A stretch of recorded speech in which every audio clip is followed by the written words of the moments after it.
So Robert Whittaker just got beat by Reinier de Ridder. Petr Yan is back in the win column. He's actually on a 3-fight win streak.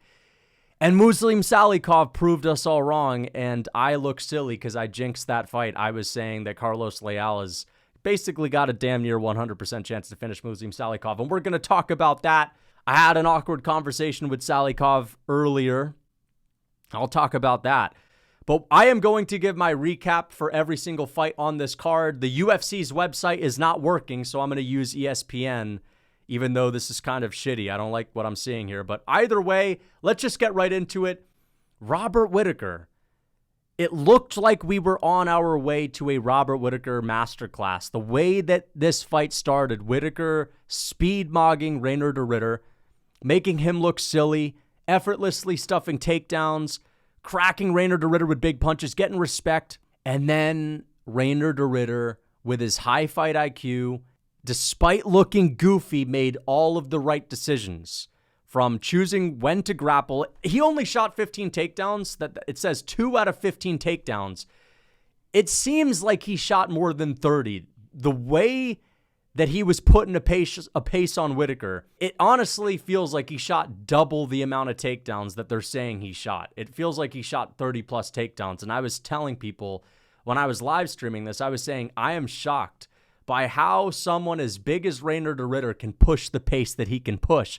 But a part of that is because he is one of these slower, guys on the feet where he's not an explosive wrestler like Khamzat, and Whittaker can shuck him off easily early, but he's sort of got this marathon type of speed to him where he's not explosive at all, but it works for 5 rounds because he doesn't expend a lot of energy throwing his strikes, and his shot selection was perfect. He may have not been able to out-slick and out-finesse Robert Whittaker, but he made all of his shots count. He only threw strikes that he knew he could throw and beat Robert Whittaker when throwing them, which are the step-in jabs when he's timing the karate blitz and the knees in the clinch. Second round, let's just talk about how he started to take over. Reinier de Ridder starts chipping away at Robert Whittaker with knees to the midsection, those same knees that he was catching Bo Nickel with. Now, of course, Whittaker's still in there, still doing his thing, but these knees were massive for Reinier de Ridder. He was catching Whittaker with these flush step-in knees.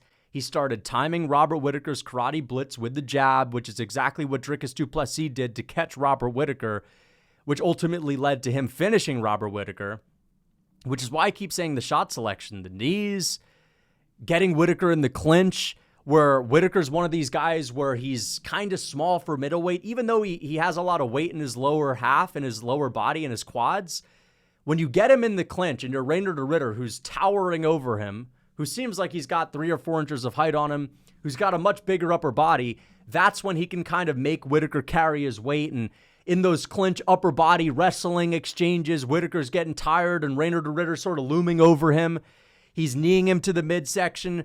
He starts taking over in the second round, and it looks like, oh no, everything that people were saying, the people that were picking Reinier de Ridder, everything that they were saying was coming true. Is Robert Whittaker gets bullied by these super physical fighters, and Whittaker folds to that style. And in the third round, Robert Whittaker gets rocked early, and I'm basically thinking that this fight's over. Whittaker's about to pack it in. He just got bullied in the second a little bit. The tide is turning. He's rocked. All of a sudden, Whittaker drops Reinier de Ridder badly. And I'm yelling, you need to finish the fight, because the way that this fight is going, the tide is turning. And if you do not finish Reinier de Ridder, it's evident, because you've got this explosive style that's going to slow down fighting someone that's got this marathon-like style that's just going to wear on you for 5 rounds. If you don't finish this fight right now, it's not looking so good. And what do you know? He can't finish the fight. Comes kind of close. The ref doesn't step in, nor should he have stepped in. Reinier de Ridder wasn't that out of it. He recovered pretty quickly. And then the fourth round, Reinier de Ridder, like clockwork, shooting takedown after takedown after takedown. I don't know how he was able to shoot that much. It says only 2 out of 15 takedowns. He only got 2 takedowns. That's not even the part that shocks me. The part that shocks me is that he only shot 15, because again, it seems like he had shot so much more, so many more. But Reinier de Ridder just pushing a pace on Whittaker, and Whittaker now that his karate blitz in the later half of the fight is starting to slow down, he's not as effective. Reinier de Ridder can be a little bit more comfortable on the feet because Whittaker's kind of a speed merchant, and he's not allowing Whittaker to settle and get comfortable because he's always clinching him and trying to take him down. And when that's not happening, he's putting the jab in Whittaker's face and he's throwing the step-in knees, and it's always keeping Robert Whittaker on edge. And so we go into the 5th round. It's 2-2. It's down to the wire. And I'm saying, dude, Whittaker can clearly still hurt Reinier de Ridder, but he has to rely on one big moment. He can't expect to win the 5th round by fighting the way he was fighting in the first, where it's a clean slate and I can go in there trying to outclass someone. No, you have to be relying on headshots, heavy punches, risky techniques that may get you taken down, that may have you overswing, but that's the only way you're going to win. Whittaker's already lost 2 minutes of the 5th round. He's getting clinched up against the fence. And I'm saying, dude, Whittaker, if he breaks from this clinch, he has to throw a front kick to the face. He has to throw an overhand. What does Whittaker do? He starts throwing little swifty jabs to the body. Whittaker starts throwing little jabs and right hands to the body of Reinier de Ridder. Investing in body shots in the 5th round was probably one of the lowest fight IQ moves I've seen in a long time. And, you know, fair enough, Reinier de Ridder had the better style to win a 5-minute round, but, dude, I feel like Robert Whittaker really just fumbled that last round hard by just doing the opposite of what he should have done. He was trying to go out there and, you know, run up the numbers, run up the points, and you can't be doing that in the 5th round when the tide is turning. And you look at all of the success that you've had in the past 3 rounds. Forget about the first round where you were able to school him. The only real moments of success were when you had a big moment where you rocked him. So you got to go out there and do it again, because you winning on points hasn't been working the past couple of rounds. And as I said, he's investing in fucking body shots in the 5th round. And Reinier de Ridder is just able to walk through the body shots because, again, you don't need to respect that. And he's just clinching Robert Whittaker, landing these little knees in the clinch, uppercuts in the clinch, still landing the jab. It's easier to land because Whittaker slowed down, and he wins the fight. This guy fought Whittaker perfectly. He stayed in there tough, was able to get past the early storm, which is Robert Whittaker being super fast with the jabs and the karate blitz right hand. He was able to survive a bad moment in the 3rd round, but the knees to the midsection, looming over Whittaker in the clinch and making him carry his weight. The uppercuts in the clinch, right? The jabs, just always moving forward, not wasting any energy, right? All of Reinier de Ridder's techniques were sort of slow, like half effort, but just him throwing a bunch of stuff out there was enough to gas out Robert Whittaker and to sort of break him down. And for that reason, I think that Reinier de Ridder fought a perfect fight. And I think he deserves a lot of credit. I mean, look at this, 192 total strikes. A lot of those were on the ground, fair enough. But he even outstruck Whittaker on the numbers when it came to significant strikes. And I want to see how many strikes to the body he landed. 26 strikes to the body. Whittaker landed 4 strikes to the body. I swear every single one of those strikes was in the 5th round. Whittaker in the 5th round got up off the stool and was like, all right, it's time to land some investment shots to the body, right? Whittaker had lost the last 9 out of 13 minutes of the fight, right? Since his knockdown moment, and was like, I'm going to go out there and try to win this round with activity. And it just, you know, didn't work. You have to go out there in the 5th round and you have to throw caution to the wind and just try to take his head off. And he didn't do it. Whittaker fought a terrible 5th round, but you know what? I mean, Reinier de Ridder fought a phenomenal fight. You know, usually Whittaker doesn't gas out like this, but he doesn't really fight people that can push this kind of a pace on him. I mean, when Whittaker fought Yoel Romero in the rematch, Yoel Romero was someone that could shoot takedowns and whatnot, but we saw a Whittaker that was active, that was the super high output guy, that even in the 4th and 5th round was still the high output guy, but it's because Yoel was always low output. Against Kelvin Gastelum was always a pretty one-dimensional striker on the feet that's not going to be keeping you honest with constant takedowns. If you think about all of the people that Whittaker has been able to fight and keep up a good pace and maintain his speed into the later rounds, it's people that were not pushing a super heavy pace. But Reinier de Ridder, his gas tank that was sort of an unknown. I mean, to be honest, I just didn't expect Reinier de Ridder to push this insane of a pace, but he did nonetheless. I thought it was a really impressive performance. I'm not that sad. I mean, listen, Whittaker's had a phenomenal career. It is what it is. Like, it wasn't the worst way for him to take a loss. We didn't see him get brutally KO'd. It would have sucked to see him get finished in the second round with knees to the body, because then people would be like, oh, wait, Bo's actually very good. Whittaker stayed in there, stayed tough, but just kind of got broken down. And, yeah, I can't even say that Whittaker's washed. I just think Reinier de Ridder fought really well. So credit to Reinier de Ridder. He still doesn't look that impressive, but he has a high fight IQ, kind of like Dricus early on. Even though Dricus is more explosive and athletic and he looks more dangerous, he has a very high fight IQ as well, which sort of carries him in fights. And so does Reinier de Ridder. He does a really good job of managing his energy. I assume people are going to be saying Whittaker's washed just because he lost, but Whittaker looked like Whittaker. He just got outclassed, like he got outsmarted. Reinier de Ridder fought the better fight and fought a perfect fight to break down a super explosive guy in Robert Whittaker early. So Whittaker lost, and I think his days of contending for the title are over. But again, it's not because he's washed. I just think Reinier de Ridder is the real deal, and he certainly proved it tonight. So I think that we may see Reinier de Ridder fight for a belt at some point. But let's get on to the next one. Petr Yan versus Marcus McGhee. I picked Petr Yan to win this 29-28. He got it done, unanimous decision, 29-28. In typical Yan fashion, just barely dropping the first round. Second, third round, he turns it up, especially in the second round. Yan let his hands go, starts basically putting a barrage of offensive strikes on Marcus McGhee, landing 4 pieces, ripping to the body, hurting him. Marcus McGhee is getting tired. By the end of this fight, Marcus McGhee was looking like he was fighting at 50% of the speed that he had in the first round. And despite the fact that Yan clinched Marcus McGhee in the final 3 minutes of the fight, he gave us 12 minutes of a solid, entertaining scrap. And I thought it was crafty for Yan to win the first minute of the third round, have like 15 significant strikes landed in the first minute and a half, and then just decide to bank the rest of the round by holding Marcus McGhee up against the fence, kneeing him to the thigh. And again, maybe not the most entertaining thing to do, but it was a good performance from Yan. It was a very good performance. Marcus McGhee is a tough guy to look really good against because, let's be honest, the guy's just a square.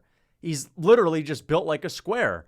And Yan was chipping away, man. He was trying to turn him into a bit of a rectangle in that third round, chipping away at the lower half of the square and starting to take the base out from underneath it. Yan was like, it was like you had a piece of paper. Okay, this is a terrible joke. This is a terrible joke. But essentially, Marcus McGhee is a square maxer, all right? He literally is like the most square type of physique ever, okay? And it's tough. It is tough to beat that kind of fighter, all right? He's relatively high output. He's pretty technical with everything he does. He hits pretty hard. At one point, he even rocked Yan, and I was getting worried. I actually got very worried. But then Yan started rocking Marcus McGhee. A little bit surprised that we didn't see as many kicks that we normally see from Petr Yan. I feel like he usually has a more kick-heavy style. But either way, I thought this was a good performance. Again, is best performance? No, definitely not his best performance.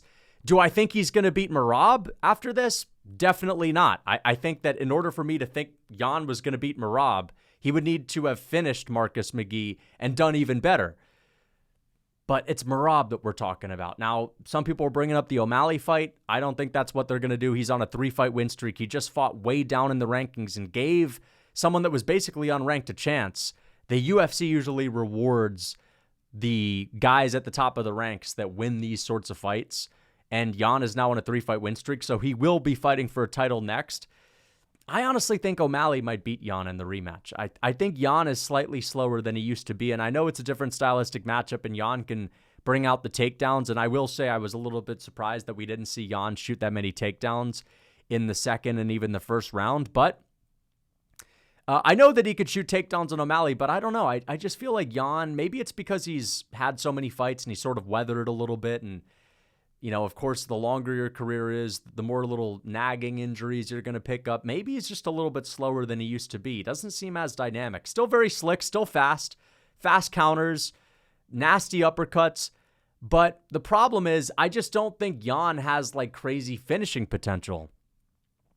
I feel like the last time I really saw Yan hurt someone was against O'Malley in their fight. But since then, Song Yadong fight, out like I don't remember, not the Aljo one because that was before the O'Malley fight. Yan obviously can hurt people, but he doesn't have a lot of power. And number one, you're going to need that to beat a guy like Merab when Merab's just a nightmare matchup for you. But against O'Malley, who's super long and rangy, you can't win an O'Malley fight with the output. You're going to need the big, powerful moments to make up for O'Malley pop-shotting at range. And I just don't know if I can always count on Yan, who, in my opinion, is looking a little bit slower than he did in the past, to find those big shots. Like, of course, he will have success against O'Malley, but I feel like maybe O'Malley wins if he fights them again. So those are the only two fights that I think Yan might lose. I think Yan beats every other fighter at bantamweight, which again goes to show just how good he is. And yeah, even if he loses his next fight, it's 2025, and I'm feeling pretty good as a Petr Yan fan. If you were to tell me right after the Merab fight that, don't worry, man, 2 years from now, Yan's going to be on a 3-fight win streak, and the last loss that he would have on his record would be the one from tonight, the Merab one. I wouldn't believe you. Like, I would say, man, that seems too good to be true. The world is too cold for that to be the case. But it's 2025. Yan has a 3-fight win streak. After that terrible losing skid that he had, where some of them were robberies, another one a disqualification, I said Yan was a top 10 fighter of all time. It would have looked really bad if he lost tonight. It would have looked terrible, and he held it down. Is this the kind of win against Marcus McGhee that's going to really put him up a couple of spots? Definitely not.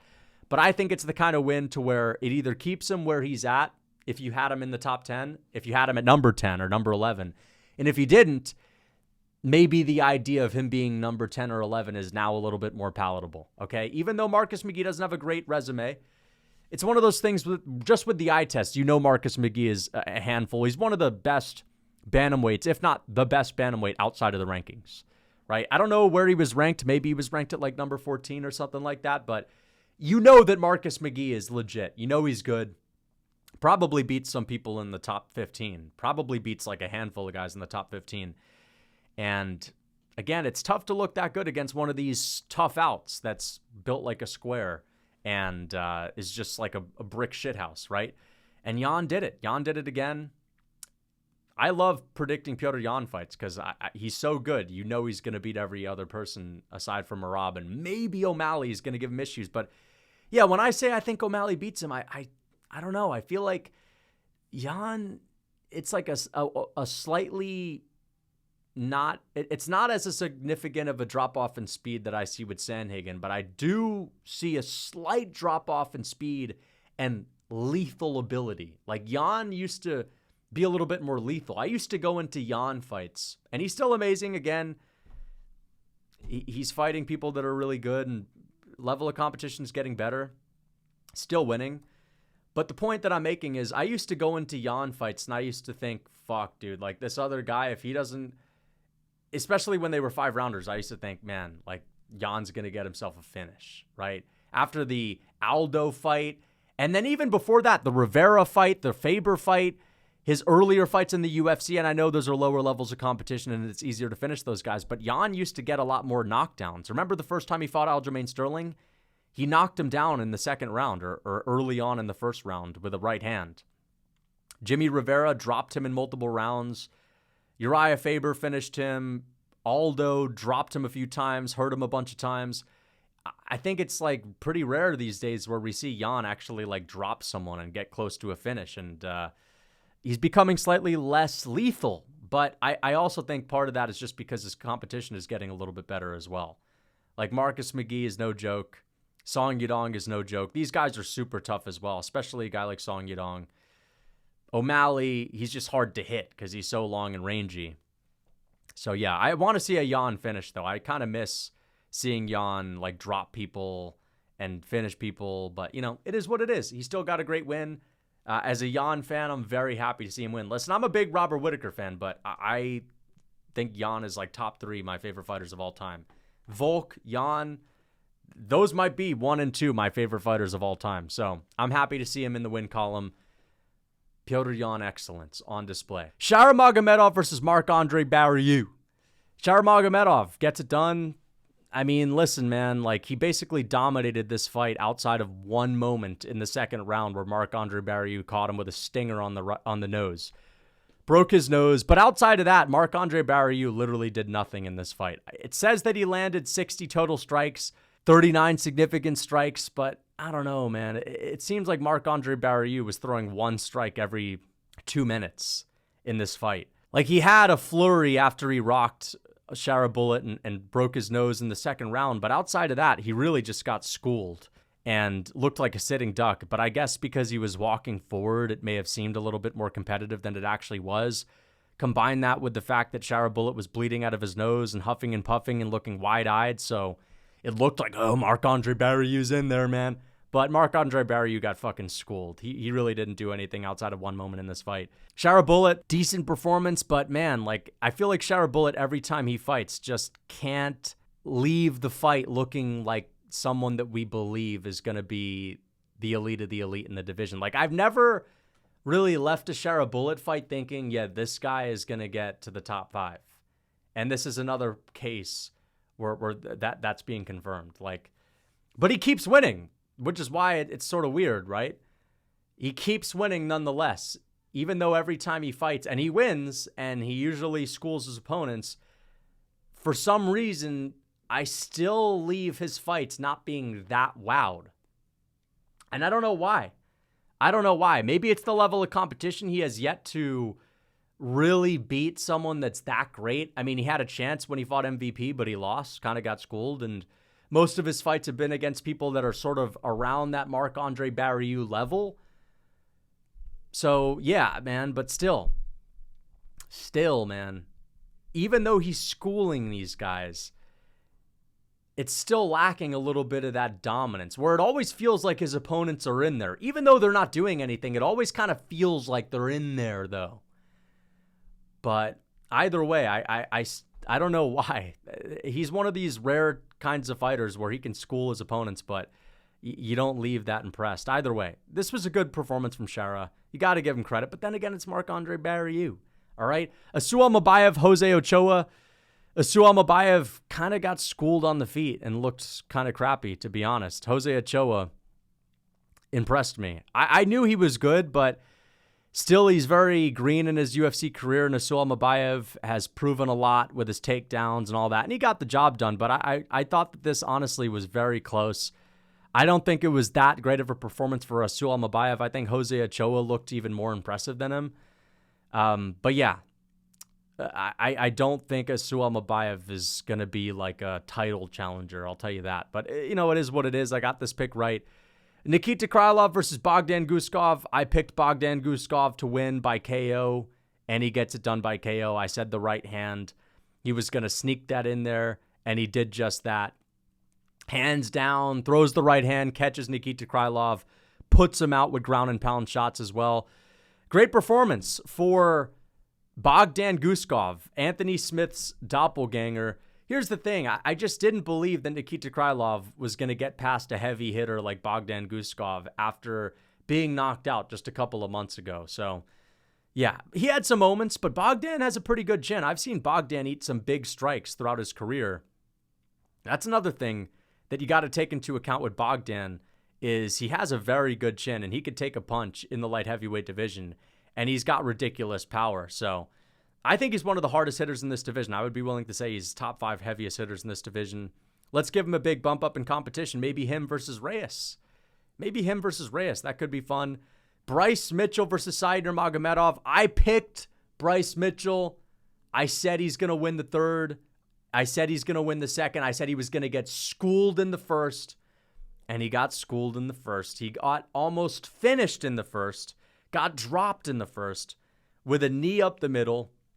Was getting caught with these wickedly fast head kicks. And early on, even though I'm remembering, okay, I picked Mitchell, it's all good, he can still find his way into this fight, I'm getting worried because I'm like, holy shit, I went against lighter man skill, and lighter man skill is on full display. Bryce Mitchell's getting made to look like a slowpoke.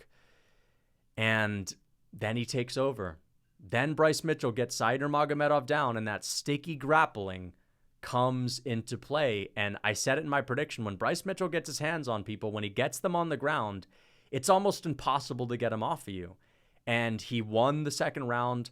He then basically controlled the majority of the third round, took Shara Magomedov's back, and outgrappled a pretty well-rounded, solid bantamweight who I think is basically good enough to be at the top of those rankings. When I say the top of those rankings, I mean closer to the 15 spot, not close to the 1 spot.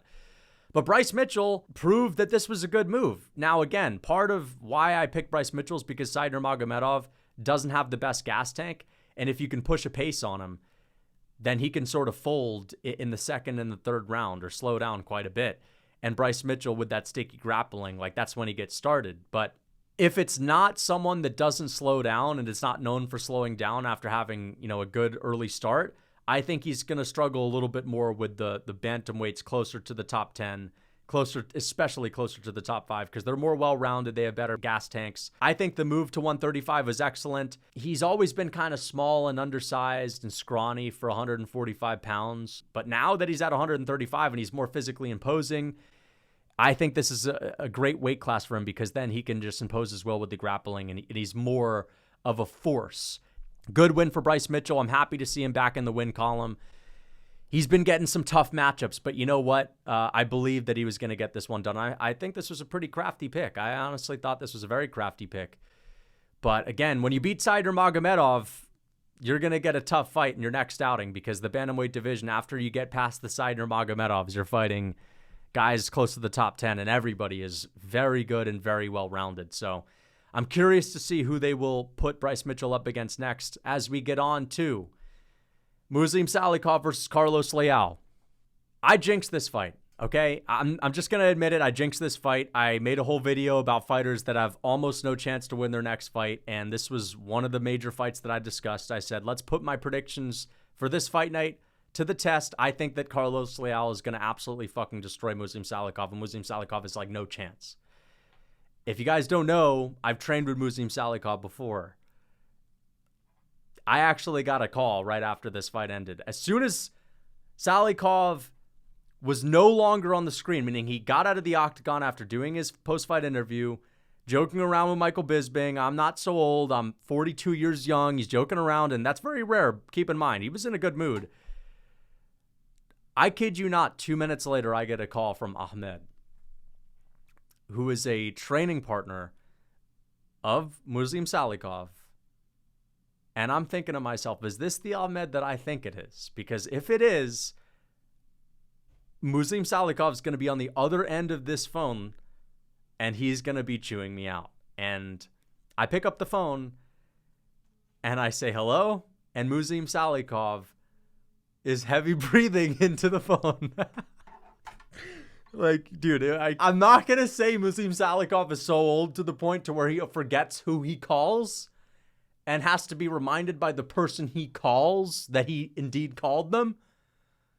But I said, hello, Ahmed, is this Muslim Salikhov? And he said, and then he recognized, oh, it is. But first I heard a couple of heavy breathing. Muslim Salikhov is still sort of out of breath after the fight, but essentially, I'm not going to say what he said, because I listen, I think I clowned him a little bit. He's an OG. Let's just say I might be getting my ass kicked if I train with this guy again. And you know what? It is what it is. I should have been a little bit more respectful of the OG, the Unk. And essentially, he had some words that were not so nice. Words that were not so nice. But shout out to Muslim Salikhov, legend. I told him, dude, you're a legend. You're one of the OGs, one of the greatest of all time. I said, and when I say that, obviously, I mean like as a legend. Muslim Salikhov is one of the greatest of all time. So I said, dude, listen, I'm sorry. You're right. Respect, hats off. It was no disrespect. I just stylistically thought you were going to get dusted. You're a legend, all this stuff. Anyway, I basically predicted that he was going to get folded into a lawn chair. And I said that he's so old, he's not going to be on YouTube because he's an old head and he doesn't watch YouTube. But I was wrong. He saw the video, wasn't so happy. But by the way, if you're worried that I jinxed the Tom Aspinall fight, I purposefully made it a point to use the words almost no chance. Because first off, let's be honest, there's always a chance in MMA. MMA is unpredictable sometimes. So on one hand, I'm just being honest, like almost no chance is better than saying no chance. There's never no chance for someone to win, but I said almost no chance, and the MMA gods are more okay with the words almost no chance to win in a title than no chance to win. So I feel like this was the one that needed to be sacrificed in order for me to get the rest of my locks right in my locks video, in my fighters that have no chance to win video. I feel like one of those was destined to go wrong, and it happened to be this one the day later, after the day after that video came out. So listen, this is where I went wrong. I picked Carlos Leal to blow Muslim Salikhov out of the water by first round KO. I said he's going to march down Muslim Salikhov and dust him up with no respect. And that's kind of where I went wrong. Now, listen, I would pick Carlos Leal 100 out of 100 times. It's just one of those things. Muslim Salikhov, 42, been KO'd a couple of times recently. Carlos Leal beat Rinat Fakhretdinov, destroyed Alex Morano, made Morano look like he had never fought a day in his life, essentially. The problem is, Carlos Leal, I feel like myself and every other person that was confident in him winning, which is most people, a lot of us forgot just how often this guy fights with his hands down. Against Morano, he had his hands by his hips. He was gunslinging. That's his style. He's a gunslinger, where he has his hands by his hips at the very highest that are like slightly below his chest, and he's slinging in the pocket. And, you know, when he did that against Rinat Fakhretdinov, it was like, okay, but maybe that's to sprawl the takedowns. He's got to have, you know, lower hands so he can stuff the takedowns, get an underhook. But actually, Carlos Leal kind of always fights like that. And what do you know? You go in there with low hands against Muslim Salikhov. You go gunslinging. There's a chance that the king of Kung Fu, who's fast, who's explosive, is going to catch you. And that's exactly what happened. The king of Kung Fu caught him. Carlos Leal got sent flying across the octagon. Brutal KO. I don't even remember if there were follow-up shots. As soon as he landed that punch, I started going berserk. I started going crazy. And I started sweating bullets because I'm like, oh shit, I'm going to look really stupid. People are going to comment on that video that I posted the other day, calling out that pick, saying I jinxed it, which I did. So I'm sorry about that, but honestly, sick win for Muslim Salikhov. But it's kind of tough because Carlos Leal was looking like an awesome prospect. You beat Rinat Fakhretdinov the way that he did. And you then go out there, get another win where you destroyed the fighter. And I mean, Carlos Leal, now we're looking at him like he's a bit of a glass cannon. Before tonight, I was looking at Carlos Leal like this guy's a lock to be in the top 10 someday. He's going to be a problem in this division. But that defense is a massive problem. Because early on, before he got KO'd, like 10 seconds before, I was thinking, shit, dude, this guy's defense is not that good. He's getting clipped. He's getting pretty wild. And Muslim Salikhov, he looks startled. That's the problem. You startle him early, there's going to be an issue. So, yeah, either way, good win. Muslim Salikhov gets the KO. Beautiful stuff for him. Legend. Honestly, one of the legends. As we get on to Crafty, Davey Grant, the craftiest fighter in UFC history. Just get a load of Davey Grant. Look at this guy's face, okay? Davey Grant has the face of a crafty vet. All right? He looks like he just got out of Davy Jones' locker. Dude, Davey Grant is one of my favorite fighters in the UFC. Like, what more can you say? He got destroyed in the first round, taken down, controlled, out-muscled, out-grappled, and then in the second round, Davey Grant starts chopping away. He starts chipping away at Damon. I already forgot this guy's name. That's how much Davey Grant stole his aura. That's how much Davey Grant stole Damone Blackshear's aura because I literally forgot his name. Davey Grant just starts chipping away, letting the long, rangy hooks fly. Dude, Davey Grant's got such an awkward style. He's got a wicked kicking game, super strong calf kicks, very versatile kicking game where he can, throw spinning kicks and hook kicks, great body kicks, leaping front kicks. But he's got these rangy, slingy combos where it's like he's throwing them from the hips, but he's got a very long reach, very gangly arms. And he's got this crazy speed, and he's able to throw like 3-piece combos where his hands are like glue. It looks like his hands are like his arms are starting at his waist, and he's ripping these slick 3-piece combos to the body. Whap, whap, whap. And he's ending the combo upstairs, and he's throwing a head kick upstairs after the combo. Davey Grant probably landed like 5 or 6 4-piece combos, starting with hooks to the body. You know, these slingy hooks to the body, upstairs, and then head kick to finish off the combination. And he was landing these at will, dude. And I picked Damone Blackshear because I said that, first off, he's a great grappler, so I think he's going to be able to bank around in the grappling. He did just that. But I was also saying that Damone Blackshear, his striking has improved a lot. He looked phenomenal in his last outing on the feet. He honestly looked like he had a bit of a Davey Grantish style in his last outing on the feet, but Davey Grant does it better than everyone else. He keeps it standing in the second and third round. And if you can't take Davey Grant down and you're not, I guess, the top 10 bantamweights in the world level of striking, you're going to get done up. And Davey Grant freaking tunes him up, man. So I'm happy that Davey Grant got this one done. Tough as an old leather boot. Straight out of Davy Jones' locker. One of the craftiest fighters in UFC history. The craftiest fighter in UFC history right now. Literally, if you look up crafty vet, you see a photo of Davey Grant. He's literally got a crafty physique as well. He's got these crafty, slingy punches that he's slinging at the hips. I'm telling you, just watch Davey Grant's body combos. He can be across the octagon, and he's going to hit you with those combos to the body. So, yeah, great stuff for Davey Grant, imposing his will, supreme confidence on the feet. I love to see him get the job done. I was afraid that this guy was having such a, I'm not going to say resurgence because he's been fucked over with robberies. I wouldn't even say those are setbacks. Like, the hardcore fans know that he's been winning some of these robberies. But I'm going to say Davey Grant's recently been getting his flowers. He's recently been getting a lot of hype and support from the hardcore fans. And it would suck to see him lose as soon as that starts happening and he gets the win. And so what I think they should do is I think they should put Davey Grant in the UK.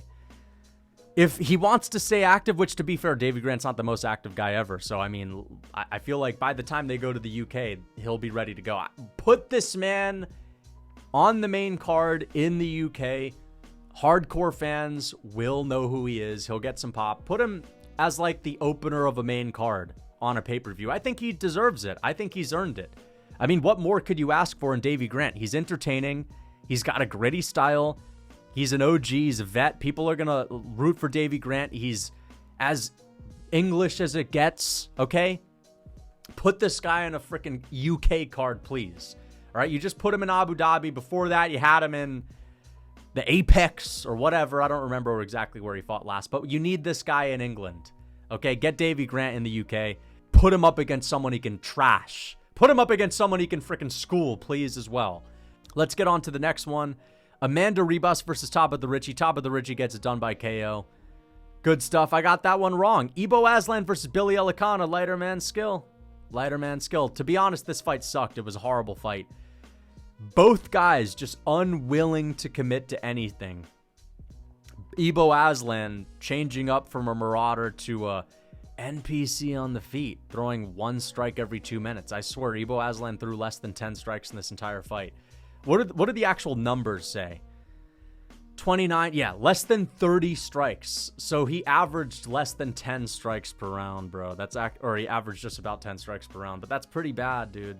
That is pretty bad. Billy Elekana, he didn't really throw a lot either, but he got it done via lighter man skill. I picked Billy Elekana. I'm saying via lighter man skill. He was slightly faster, slightly busier. But really nothing happened in this fight. So, you know, you can't really brag that much about it. But yeah, Billy Elekana gets it done. I picked him to win. Muhammad Yahya, Steven Ngugen. Bro, this was crazy. Steven Ngugen, or Steven Wynn. That's how you pronounce his name, I guess. Steven Wynn. Okay, we're going to pronounce it correctly. Just broke the record for the most knockdowns in UFC history. 6 knockdowns, which is insane. I think Muhammad Yahya should retire. Okay? He's 0-3 in the UFC. This was a terrible way to lose. Not only did he get finished, but he got dropped 6 times. You know how MMA fighters are always claiming that MMA is safer than boxing because In boxing, when you get dropped, you got to get back up. But in MMA, you know, someone can jump on you and start grappling, and usually there's a finish. This was like, this is the perfect fight to bring up to shut that down, even though it is true that boxing is probably more dangerous when it comes to brain damage. But this fight in particular is not an example of where that would be the case, because Muhammad Yahya got dropped 6 times, so much damage, so many concussive blows. He should hang him up. Why would he fight again? I mean, he's 0-3. I know he dropped Steven Ngugen. Did he even drop him? I swear he dropped Steven Ngugen at one point, but it says that he has no knockdowns. But 0-3 in the UFC, getting destroyed like that, taking all that damage. I don't know if he's ever... Dude, let's be honest, dude. He's not going to get anywhere in the UFC. So, oh, and also, I wanted to say this as well, because I'm remembering this now, but John Gooden, okay? John Gooden had one of the most John Gooden moments I've ever heard in my entire life. He said in the first round, after Muhammad Yahya had got dropped a couple of times, or maybe it was the second round, he said, if you were to ball up Muhammad Yahya's courage, you'd be a millionaire in no time, or you'd be a millionaire in a week. John Gooden has the most random sayings, the most random contributions to commentary I've ever heard in my life. And I think it's hilarious. Like, I like John Gooden. I think it makes him even funnier, but he's not trying to be funny when he's saying this stuff. John Gooden is so cliche. I think that's what it is. It's like, John Gooden is the kind of guy to where if you whiff a punch and it doesn't even look like a haymaker, if you whiff a punch, but it was like you kind of had some sting on it, John Gooden would say, "Oh, crikey, I wouldn't want to be there when that one landed." John Gooden's that kind of guy, right? John Gooden's the kind of guy to where if you land a knee to someone's midsection in the clinch, instead of saying, "Wow, that's a nasty knee to the body," he would say, "I hope this guy didn't eat his prunes before the fight." Right? So we need more John Gooden. John Gooden is unintentionally hilarious with his cliche glazing moments of fighters. Let's get on to Barton Budai versus Marcus Buchecha. Marcus Buchecha gets fraud checked in his UFC debut against tubby Martin Budai. Listen, Buchecha had moments where he was in control of the ground game, and it looked like in the second round he was going to get himself a finish, and he was starting to dominate. But Martin Budai wins the first round, wins the third. He's training with Tom Aspinall, and, you know, I mean, they're never going to be Tom Aspinall just because they trained with Tom Aspinall. But, man, you got to be honest, man. These heavyweights, they're getting okay. These heavyweights, you know what it is? I was just talking about the power of courage. Martin Budai and the heavyweights that train with Tom Aspinall and everyone that trains with them, even though they're not that great, the power of friendship that they have in that gym is willing these guys to having okay level performances to where they can get the wins over people that are expected to beat them via split decisions, okay? So Martin Budai, via the power of training with Tom Aspinall and being in the room with a guy like Tom, man, is able to go out there and win the split decision. But let's be honest, Martin Budai, I think he's only lost one fight in his entire career. Like, dude, it's easy to kind of scoff at a guy like Budai. He's like 6-1 in the UFC, or like 7-1. Shamil Gaziev is the only person to beat him. We scoff at Shamil Gaziev's record. Shamil Gaziev is the only person to beat Martin Budai. Martin Budai's had like 10 fights now in the UFC and has a win over Marcus Buchecha. So, yeah, a lot of people were wrong on this. Let me tally up how I did on picks. So, good win for Martin Budai. I'm happy to see him get that win. Marcus Buchecha gasses out, you know, sort of gets, you know, the classic Martin Budai pace put on him. So I got that one wrong. I got that one right, 1-1. Got that one right. So we started off 2-1. Got that one wrong, 2-2. Got that one wrong, 2-3, 2-4, 3-4, 4-4. At one point we were 4-4. We were doing pretty well. 5-4, 6-4. 7-4, 7-5. Okay, so I went 7-5 on picks. Got the main event wrong. I thought the main event was entertaining. The co-main event was awesome. Hope you guys enjoyed. Let me know what you think in the comments. Until next time.